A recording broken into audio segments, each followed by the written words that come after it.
At saka pag-usapan ulit natin no, yung mga mga basher. Sabi ng mga basher, laos na daw ako.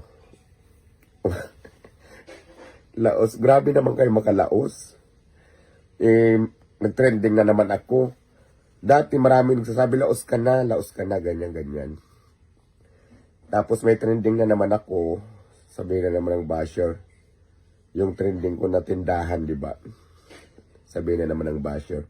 Ayan, bagay yan kasi, umangat ka lang, taas na ng lipad mo.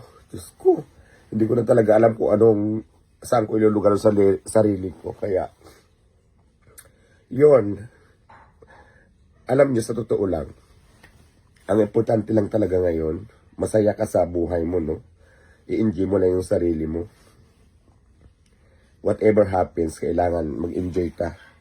Basta gumawa ka lang ng tama na alam mong hindi ka naman marisyo at wala kang tinatapakang tao. So yun,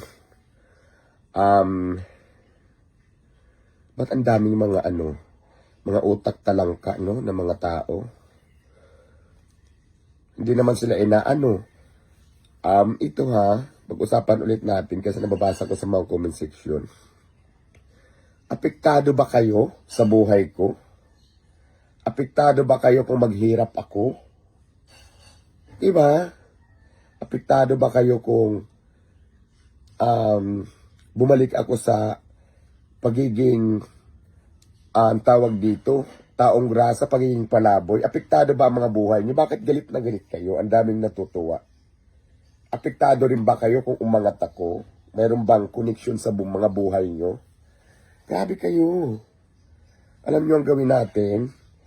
Mag-focus tayo sa sarili natin kung paano natin iangat yung kanya-kanya nating buhay. Huwag tayo makialam sa ibang tao kung ano man yung gusto nila kasi hindi naman siguro tayo naapektuhan, no? Hindi naman siguro apektado yung buhay natin. So kung ano man ang maging status ng buhay ng ibang tao, huwag nyo na pakialaman kung yun ang gusto nila. Kasi kung hindi rin naman nakaka-apekto to sa mga pamumuhay nyo, no? Sa araw-araw nyo ginagawa. Nagtataka lang ako bakit galit na galit kayo sa akin kung bumalik man ako sa pagiging palaboy-laboy, bumalik man ako sa elementulay, bumalik ako back to zero. Nagagalit pa rin kayo. Apektado ba ang buhay nyo kung bumalik ako sa basic, sa dati? Hindi siguro. Ngayon kung hindi, bakit galit na galit kayo? Tapos pag sinabi ko naman na inggit lang kayo, ang sagot nyo lagi, wala naman dapat kainggitan. O yun naman pala eh. Kung ang sagot nyo lagi, walang dapat kainggitan, bakit galit na galit kayo lagi sa akin? Diba? Ang dami nyo pa rin nasasabi kung hindi naman pala apektado yung life nyo. So yun lang ha, pinag-usapan lang natin kasi gising ko lang. Nabasa ko sa ang dami sa comment section. Yun lang naman, maraming salamat. Please like, follow, and share. Iwasan pa yung inggitera para walang problema. Bye, good morning.